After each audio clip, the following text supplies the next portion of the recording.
Alright, so we are going to be talking about tools as well as the use of meat and evolution. As I mentioned in the last lecture, there are several different tool industries.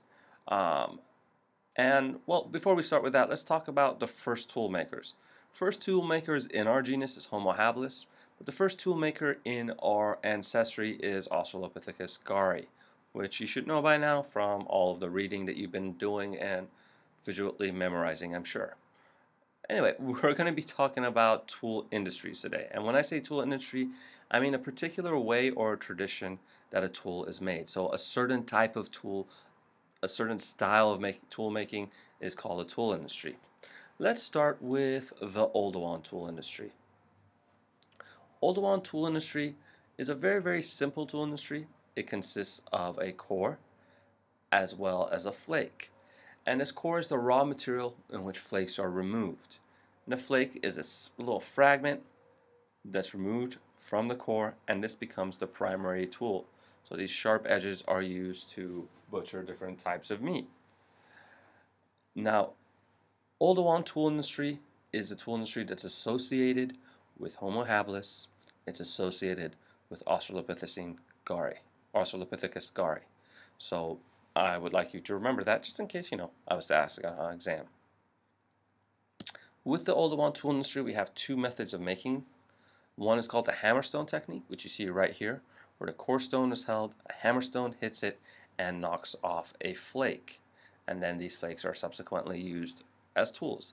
Sometimes the hammerstone, the core stone itself, becomes a secondary tool as well. The other technique that's used is called the anvil technique. And the anvil technique, as you see right here, is when the stone is put right here, and a second stone hits it, knocking off little flakes. So this is the Oldowan tool industry. Next tool industry I want to talk about is called the Acheulean tool industry. And the Acheulean tool industry is utilized by Homo erectus as well as Homo neanderthalensis. So these are the two species I want you to associate with the Acheulean tool industry. Now, Acheulean tool industry has what we call bifaces. So it's not just this hammer anvil technique knocking off chips. It's actually a tool that's been carved out of stone. Now this type of technique, in order to take a piece of stone and see what type of tool you want to make out of it, requires forethought. So with the Acheulean tool industry, we see a whole different thought process. Whereas in Oldowan, you knew if you got one stone, you hit another stone against it, voila, you get a flake and it's useful. In the Acheulean, you're going to pick up a stone and look at that stone and imagine the form that you want it to take and then go about creating that form. So it requires a whole different type of thought process. Now there are two types of Acheulean tools. There are hand axes, which are usually teardrop in shape with this long cutting edge, and there are cleavers with this broad cutting edge. They're oblong and they're a little bit heavier. Now no Acheulean tool nor Oldowan tool is attached to anything. They're usually just handheld and used in this manner. And the last tool industry I want to talk to you about today is the Mousterian tool industry. Mousterian tool industry was also utilized by Neanderthals as well as some early archaic Homo sapiens. And what signifies the Mousterian tool industry is the Lavolius technique, in which a prepared core is struck and these uniform flakes are chipped out of it. So basically, the Lavolius technique creates a uniform flake dispenser. And again, here we see evidence of forethought, as well as planning and abstract thought. Alright, so these are three tool industries we just went over: the Oldowan, the Acheulean, and the Mousterian. Let's really quickly talk about meat consumption. So it is theorized that modern human lineage may have risen because of eating meat.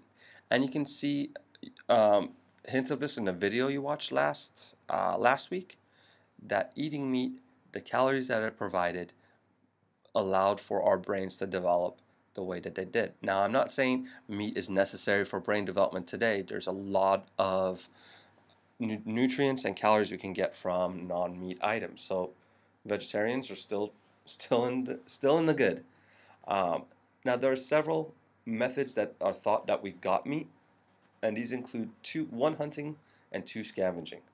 So, looking at hunting, some researchers have argued that we hunted and we were able to gather our meat this way. So, man, the hunter, this clever hunter that went out very early on and was able to take down these large, dangerous game and use their meat to survive. We also have two types of scavenging that is theorized how we got our meat. One is called confrontational scavenging, where we fight and scare off large predators to gain access to significant amounts of meat. And the other one is called passive scavenging, where we wait for the large game to be done, for large predators to be done with their main course, and then slowly sneak up and grab a few snaps. So these scraps are grabbed and they provide nutrients. Now, which one of these is done? More likely it was scavenging. And we know it's scavenging, one, because evidence doesn't support hunting. We don't see any tools associated with being able to take down large game.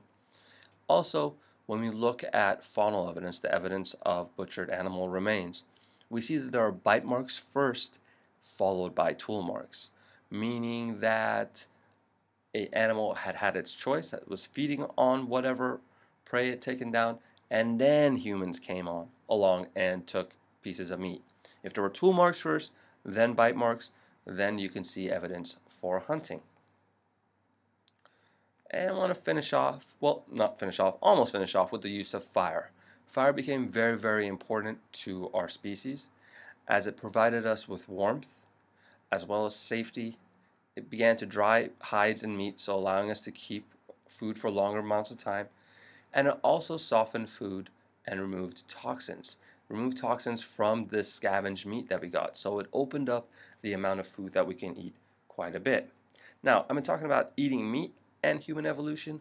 Let's talk about a couple other ideas about diet and evolution. Some people have argued that it was actually a vegetable diet that led to the increase in brain size.